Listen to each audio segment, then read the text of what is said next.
नमस्ते। गुजरात टूरिज्म आपका रण उत्सव में स्वागत करता है। यहाँ से हम बीएसएफ कैंप से होते हुए धोरडो में टेंट सिटी में जाएंगे। हमें टेंट सिटी पहुंचने में लगभग 1 घंटा और 45 मिनट लगेंगे। भुज से टेंट सिटी लगभग 85 किलोमीटर की दूरी पर है। टेंट सिटी के सफर के दौरान आपको रिफ्रेशमेंट्स भी दिए जाएंगे। जब तक हम टेंट सिटी तक का सफर तय करते हैं, क्यों न हम रण उत्सव, टेंट सिटी, कच्छ और इसकी कला की कुछ झलकियां देखें। हम आपको इसके साथ साथ पहले और दूसरे दिन के आइटिनरी के बारे में भी बताएंगे। पर इससे पहले हम आपको कुछ खास बातें बताएंगे जो कि आपको रण उत्सव और टेंट सिटी को बेहतर तरीके से अनुभव करने में सहायता देंगे। चलिए अब हम आपको दिखाएंगे टेंट सिटी। यह है tent city. Tent city Dhordo गांव के बाहर स्थित है, जो कि व्हाइट रण के काफी नजदीक है। टेंट सिटी का कुल क्षेत्रफल लगभग 5 लाख स्क्वायर मीटर में फैला हुआ है। रण उत्सव को बनाने में 15,000 टन से ज्यादा मटेरियल का इस्तेमाल हुआ और 60 दिन में यह बनकर खड़ा हो गया। 350 से भी अधिक अलग अलग प्रकार का स्टाफ यहाँ पर्यटकों की सेवा में लगा रहता है। हर दिन लगभग हजारों पर्यटक व्हाइट रण और रण उत्सव देखने आते हैं और लगभग 20,000 से भी ज्यादा लोग टेंट सिटी में आए थे। 20 अलग अलग देशों से भी विदेशी पर्यटक यहाँ आए थे।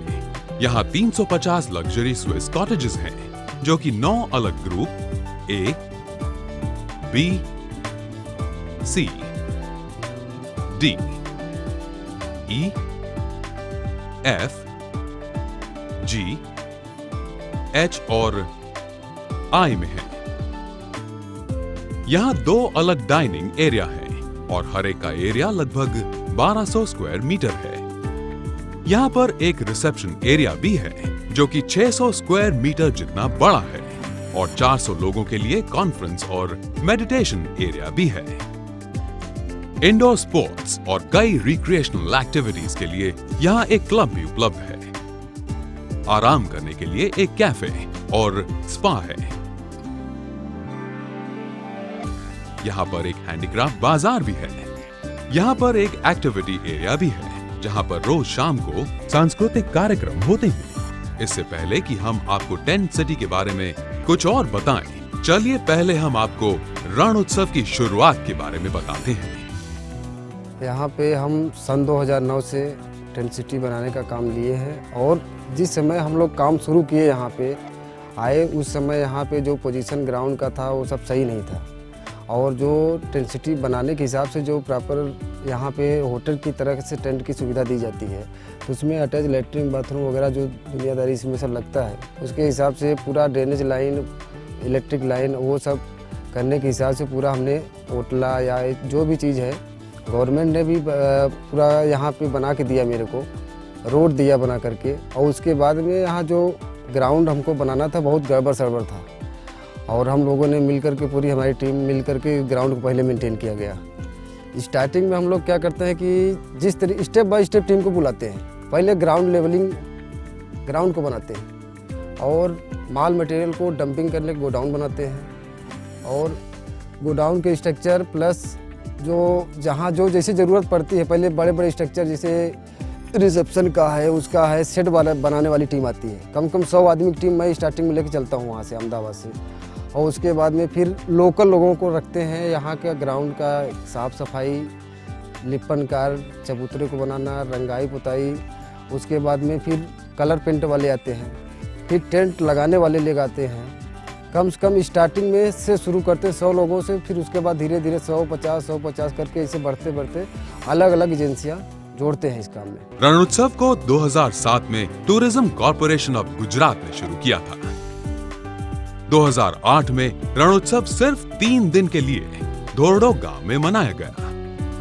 2009 में भी यह सिर्फ 3 दिन के लिए मनाया जाने वाला था, लेकिन उसे बढ़ाकर 4 दिन का कर दिया, क्योंकि यहाँ पर गुजरात सरकार ने चिंतन शिविर रखने का निर्णय लिया। उस समय के मुख्यमंत्री श्री नरेंद्र मोदी भी यहाँ 3 दिन रुके थे। उसके बाद 2010 और 11 के रण उत्सव की अवधि बढ़ाकर 30 दिन की हो गई। 2012 और 13 में यह फिर से बढ़कर 45 दिनों की हो गई। 2013 और 14 में पीपीपी मॉडल के अंतर्गत रण उत्सव का आयोजन करने का मौका लल्लू जी एंड सन्स को मिला और इसकी समय सीमा बढ़ाकर 90 दिन कर दी। रणोत्सव को सफल बनाने में कई सरकारी, प्राइवेट और कच्छ के लोग शामिल हैं। टेंट सिटी पर पहुंचने के बाद कृपया रिसेप्शन काउंटर पर जाकर रजिस्ट्रेशन करवा लें। आपसे विनती है कि अपना आईडी प्रूफ और 2 फोटोग्राफ्स हर एक सदस्य अपने पास रखें। इससे हमें हमारा काम जल्दी करने में सहायता मिलेगी। आपको टेंट नंबर मिलने के बाद हम आपको आपके टेंट की तरफ ले जाएंगे। अगर जरूरत पड़ी तो हमारा लॉजिस्टिक्स डिपार्टमेंट आपको गोल्फ कार्ट या अन्य किसी वाहन के द्वारा आपको अपने टेंट तक ले जाएगा।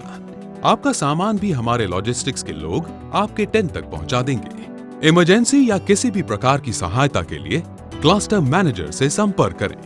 हमें पूरा विश्वास है कि टेंट सिटी आपको पसंद आएगी। यहाँ पर आप star gazing, all terrain vehicle ride, para motoring, bicycle, archery, rifle shooting, bungee run basketball, Velcro wall climbing, sumo wrestling, Segway, trike biking, photo booth और सांस्कृतिक गाना और नाचना भी होता है।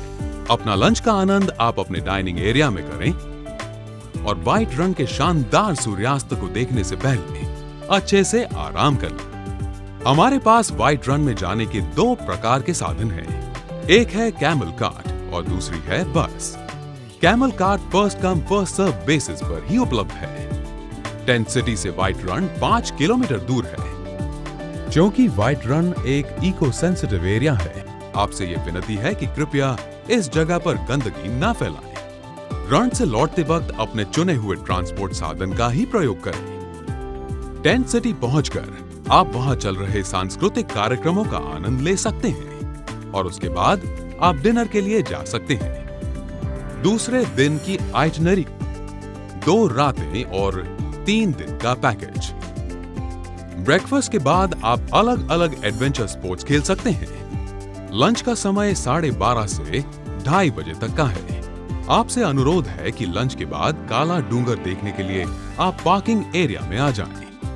यह लगभग 46 किलोमीटर लंबा सफर है और इसे हम बस में बैठकर पूरा करेंगे।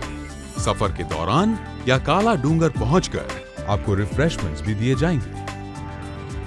यहाँ के पहाड़, समुद्र और व्हाइट रण के नजारे का आनंद लीजिए, क्योंकि दुनिया में ऐसा कहीं और देखने को नहीं मिलता।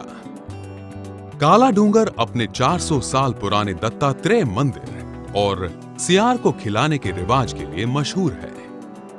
हैंडीक्राफ्ट्स के लिए मशहूर गांधीनु गांव से होते हुए जब हम टेंट सिटी पहुंचेंगे तब आप डिनर और सांस्कृतिक कार्यक्रम का आनंद ले सकते हैं। चेकआउट के दिन हम भुज की ओर सुबह 9:30 बजे निकल जाएंगे और हम आपसे यह अनुरोध करते हैं कि कृपया अपनी सारी चेकआउट फॉर्मेलिटीज और ब्रेकफास्ट 9:30 से पहले पूरी करके पार्किंग एरिया में आ जाएं।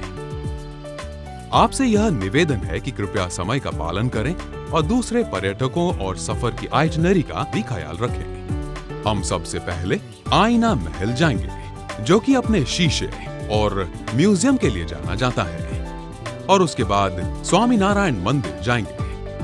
अंत में हम भुजोड़ी गांव जाएंगे, जो कि अपने हैंडीक्राफ्ट के लिए मशहूर है। हमें पूरी उम्मीद है कि आपको रण उत्सव का सुखद अनुभव और आनंद होगा।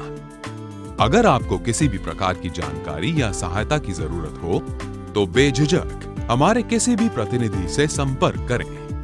रण उत्सव में आपका स्वागत है।